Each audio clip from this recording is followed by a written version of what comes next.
Morning students. आज हम आपकी book development of Indian economics भारतीय अर्थव्यवस्था का विकास जिसका चैप्टर 9 हम कर रहे हैं। आज हम जो अपना चैप्टर है एनवायरमेंटल एंड सस्टेनेबल डेवलपमेंट पर्यावरण और धारणीय विकास उसके आगे का कंटिन्यू करते हैं, जिसमें हम आज देखेंगे कि स्ट्रेटजीज फॉर सस्टेनेबल डेवलपमेंट धारणीय विकास की रणनीतियां, क्या पॉलिसीज बनी है, क्या स्ट्रेटजीज हुई है, किसके सेक्टर में क्या क्या काम हो रहा है, क्या किस तरह की सिचुएशन है, इसके बारे में स्टडी करेंगे। तो सबसे पहले हम आपके देखते हैं use of non conventional sources of energy, ऊर्जा के गैर परंपरागत स्रोतों का उपयोग। ऊर्जा के गैर परंपरागत स्रोतों में कौन कौन सा था, जिसके बारे में हमने काफी कुछ पहले पढ़ चुका है। हम ये जानते हैं हमारे इंडिया में जो भी एनर्जी कंज्यूम होती है, एनर्जी का ऊर्जा का जो उत्पादन होता है वो basically power and hydro power जो थर्मल पावर्स होती हैं उनके प्रोडक्शन से होता है। उनका उस पर ज्यादा डिपेंडेंट है रेदर देन जो ट्रेडिशनल सोर्सेस हैं उसके बजाय। तो हमें ये जो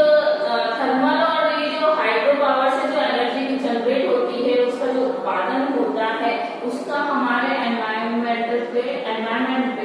एडवर्स इफेक्ट पड़ता है, प्रतिकूल प्रभाव पड़ता है, क्योंकि इससे जो फॉग निकलता है, धुआं निकलता है, राख निकलती है, वो हमारे एनवायरमेंट को और ह्यूमन बींग्स को बहुत ज्यादा नुकसान पहुंचाती है। और ये जो थर्मल पावर प्लांट है उससे कार्बन डाइऑक्साइड CO2 जो गैस है वो जनरेट होती है, जो कि ग्रीन हाउस गैस है जो ग्रीन हाउस इफेक्ट देती है। और जो थर्मल पावर प्लांट में जो धुआं निकलता है उसका जो उससे जो राख जनरेट होती है उसका प्रॉपर यूज नहीं किया जाता, यूटिलाइजेशन नहीं किया जाता, जिसके कारण हमारे एनवायरमेंट पे बहुत ही ज्यादा प्रतिकूल एडवर्स इफेक्ट पड़ता है। जैसे एयर पोल्यूशन, वाटर पोल्यूशन या लैंड पोल्यूशन जैसी बहुत सारी प्रॉब्लम्स का सामना करना पड़ता है। इससे हमारे जो जल, भूमि और पर्यावरण के जो है वो सारे फैक्टर्स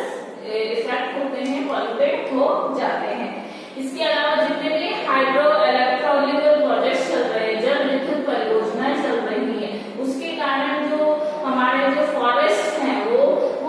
उनको सही तरह से, एक तरह से मान सकते हैं सही तरह से कंडक्ट नहीं किया जाता। और सही तरह से जब तक कंडक्ट नहीं किया जाता तो उनका जो एडवर्स इफेक्ट होता है कि जो हमारे फॉरेस्ट है वो जलमग्न हो गए हैं, इन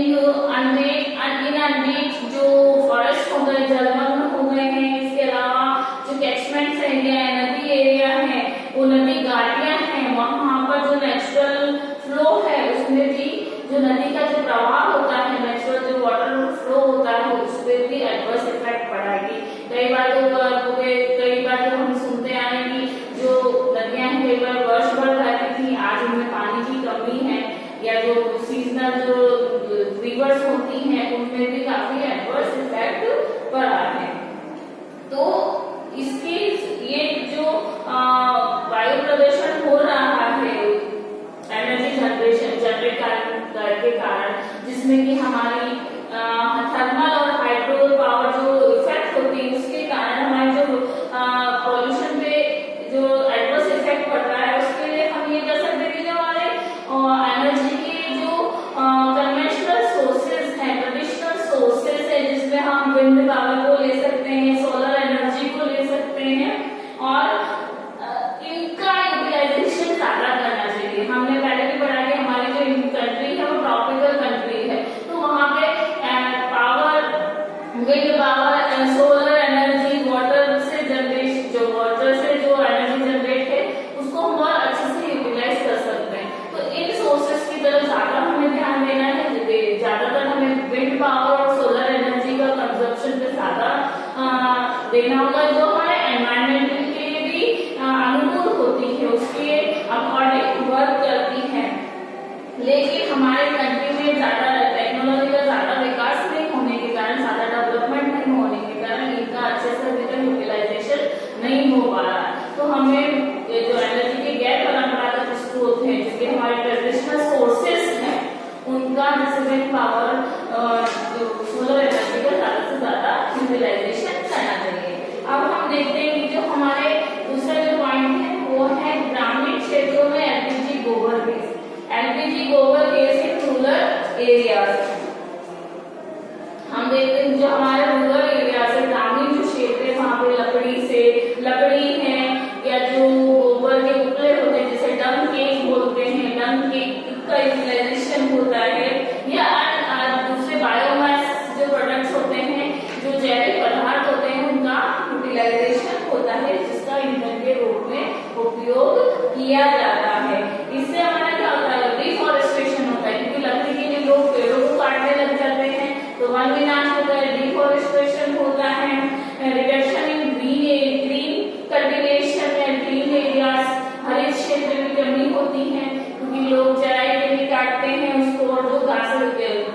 भी उसका यूटिलाइजेशन करते हैं।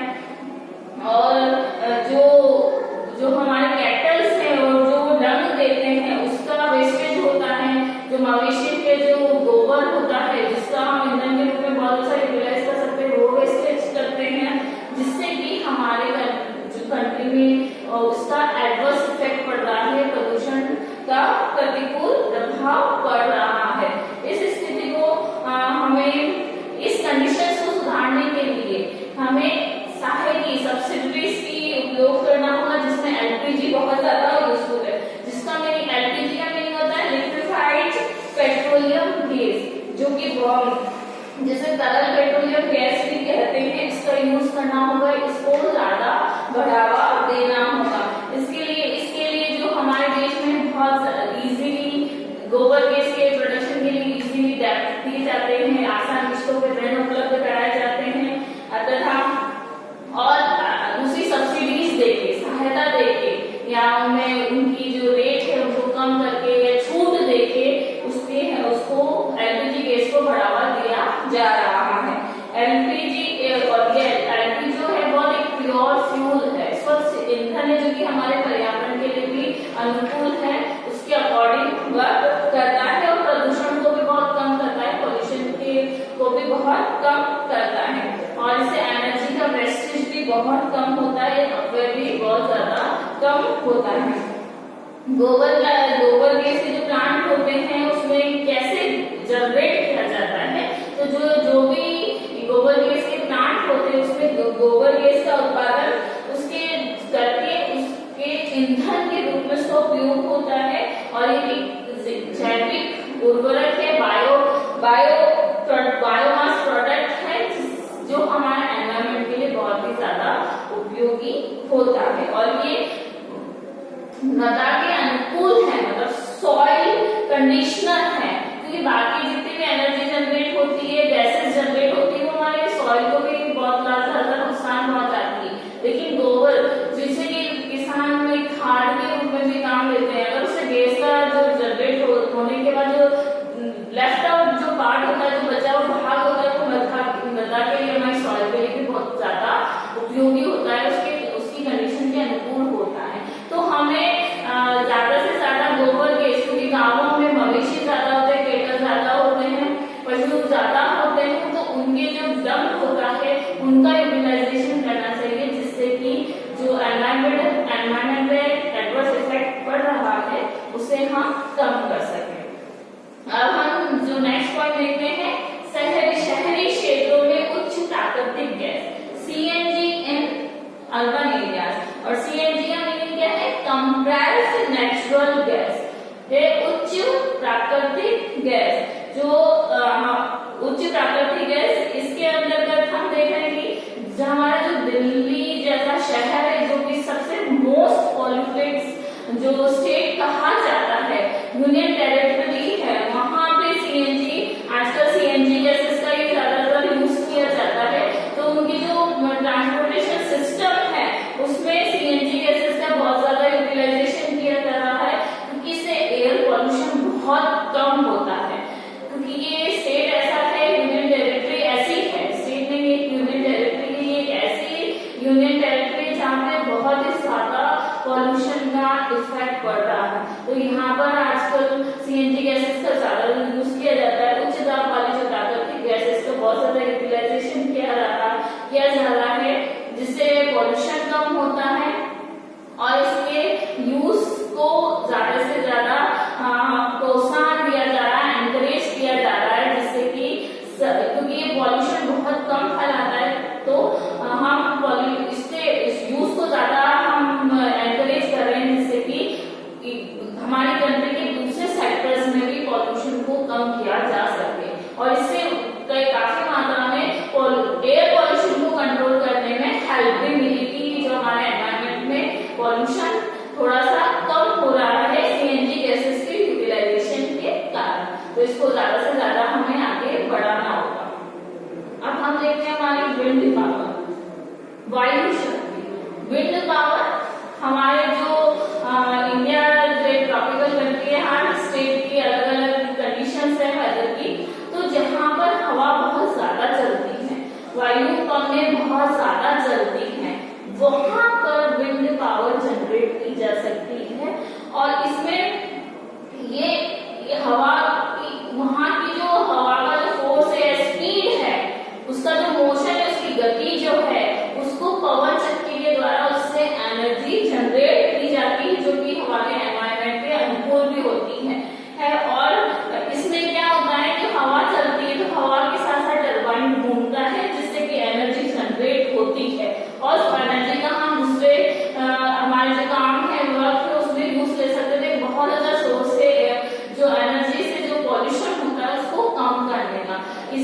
इसकी कॉस्ट ज्यादा आती है, जो विंड पावर है उसकी कॉस्ट बहुत ज्यादा होती है, लेकिन इससे जो बेनिफिट्स मिलते हैं वो इसकी कॉस्ट से कहीं ज्यादा होते हैं। माना कि इसकी कॉस्ट ज्यादा है, लेकिन इससे जो प्रॉफिट मिल रहा है, बेनिफिट मिल रहा है, इसकी जो कॉस्ट है वो बहुत ज्यादा होने के कारण हमें जो विंड पावर है, पवन शक्ति है, उसको आगे बढ़ाना होगा या उसको ऑब्जर्व करना होगा या आत्मसात करना होगा। अब हम आगे देखते हैं जो फोटोवोल्टिक सेल द्वारा सौर शक्ति, solar power through photovoltaic sales. हमारी जो एनवायरमेंट है, हमारा जो नेचर है, उसमें हमारी जो कंट्री है उसको प्राकृतिक, भारत में प्राकृतिक रूप से जो सनरेज है वो प्रचुर मात्रा में, बहुत ज्यादा क्वांटिटी में हमें मिलती है, जिसके कारण हमारे कंट्री में सोलर एनर्जी बहुत ही लार्ज क्वांटिटी में अवेलेबल है, बहुत भारी मात्रा में अवेलेबल है। हम हमारे दैनिक जीवन में, हमारे आसपास की रूटीन लाइफ, हमारे नित्य जीवन में हम देखते हैं कि जो सन रेज है, सोलर एनर्जी है, उसका उपयोग हम रूटीन लाइफ में करते हैं, जैसे कपड़े सुखाने में करते हैं, अनाज को सुखाने में करते हैं, कृषि प्रोडक्ट्स को सुखाने में करते हैं, या दूसरी चीजों को उपयोग जैविक वस्तुओं के उसमें करते हैं। दैनिक वस्तुओं में बहुत ज्यादा इसका यूटिलाइजेशन होता है। और इसका जो सन रेज है उसका प्रयोग हम वार्मनेस के लिए, गर्माहट के लिए भी करते हैं। जैसे सर्दियों के मौसम में हम सूरज के नीचे बैठते हैं ताकि हमारी बॉडी, हमारा शरीर गर्म रहे। और जो प्लांट्स होते हैं वो फोटोसिंथेसिस, प्रकाश संश्लेषण की प्रोसेस में भी सनरेज का यूज करते हैं। तो इससे हम बहुत ज्यादा एनर्जी मिलती है, और इससे हम और एनर्जी जनरेट करके जो पॉल्यूशन वाली जो समस्या है हमारी, उसको हम दूर कर सकते हैं। फोटोवोल्टिक जो सेल्स हैं उसकी मदद से सोलर एनर्जी को विद्युत ऊर्जा में, जो विद्युत ऊर्जा है उसमें चेंज कर सकते हैं। ये सेल्स जो होते हैं वो सोलर एनर्जी को, जो इनके यूनिक या विशिष्ट जो इक्विपमेंट्स होते हैं, उपकरण होते हैं, उसमें पकड़ते हैं और एनर्जी जनरेट करते हैं। ये इक्विपमेंट्स होते हैं स्पेशल, उसमें वो सोलर एनर्जी को कैच करते हैं और उससे एनर्जी को जनरेट करते हैं। और ये जो टेक्नोलॉजी है उन सेक्टर्स के लिए, उन एरियाज के लिए बहुत ज्यादा यूजफुल है, जो कि बहुत दूर दराज के जो क्षेत्र है, जो बैकवर्ड एरियाज हैं, जहाँ पे तो ग्रिड, जो थर्मल ग्रिड प्लांट्स हैं, या जो वायर्स द्वारा एनर्जी को नहीं पहुंचाया जा सकता है, या जहाँ पे एनर्जी बहुत ज्यादा कॉस्टली है, खर्चीली है, वहां पर फोटोवोल्टिक सेल्स द्वारा एनर्जी को जनरेट करके यूटिलाइजेशन अच्छे से किया जा सकता है। और ये जो टेक्नोलॉजी होती है वो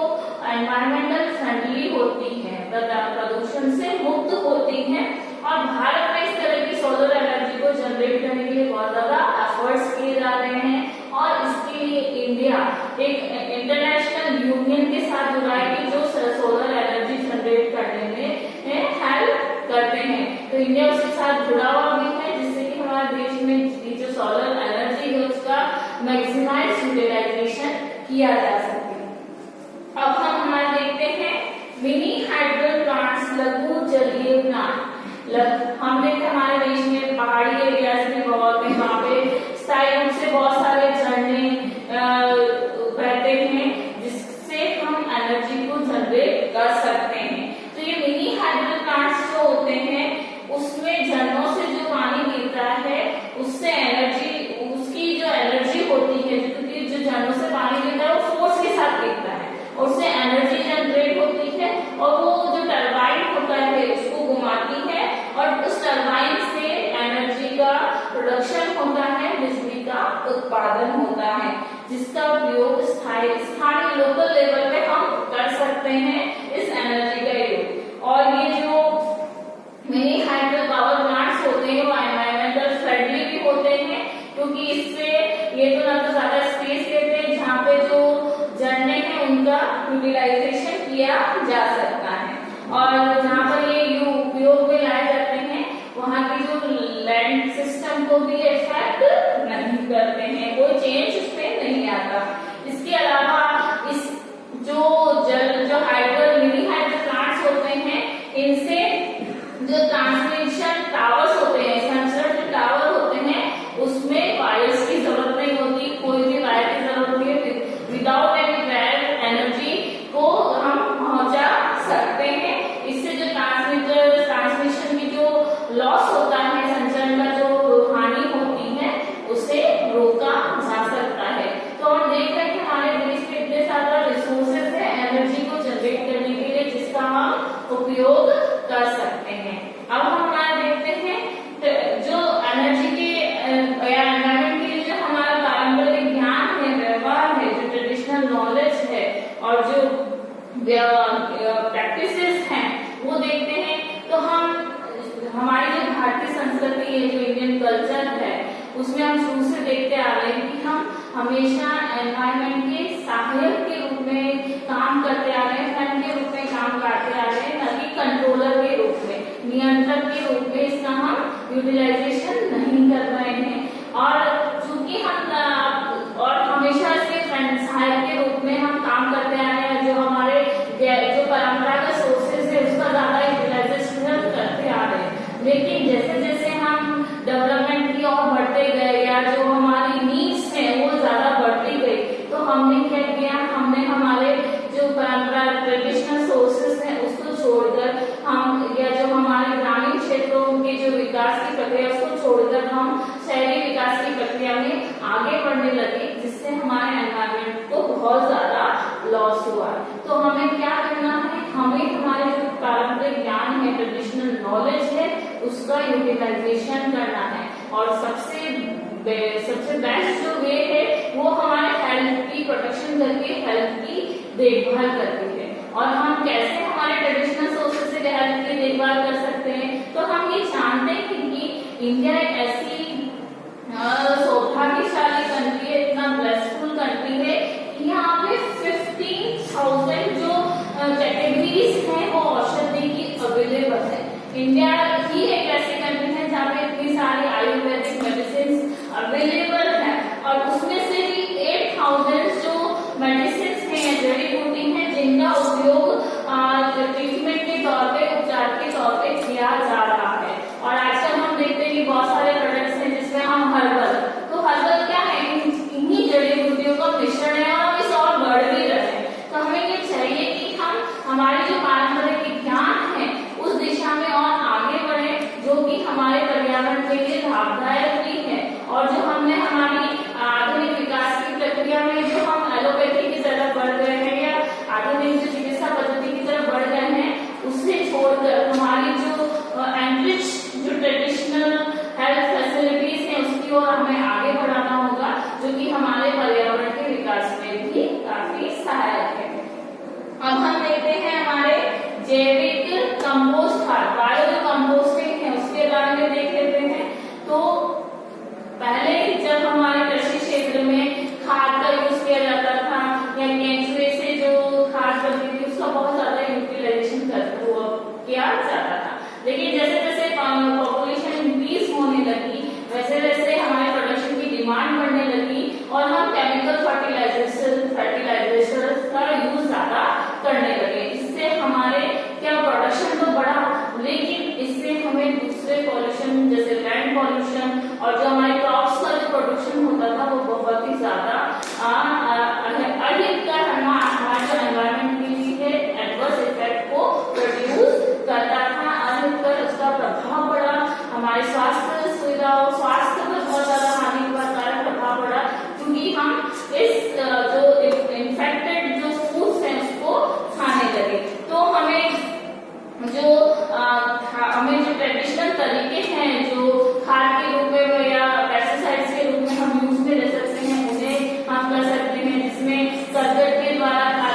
उत्पादन किया जाता है, या जो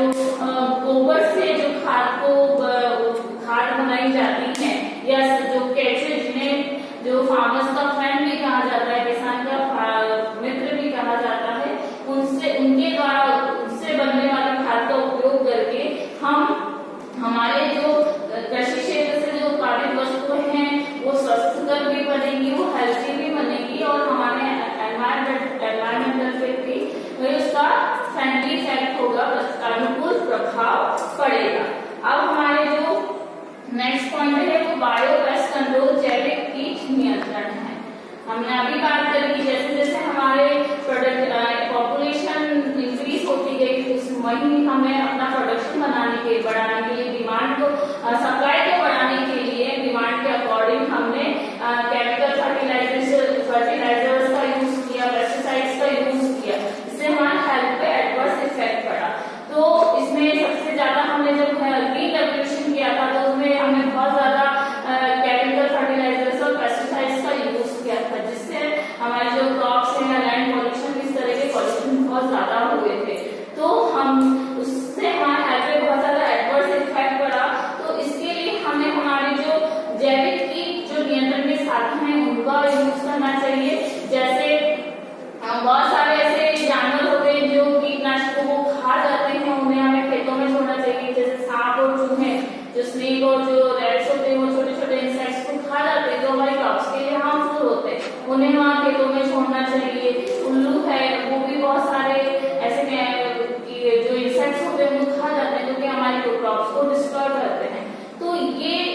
इन एनिमल्स की मदद से या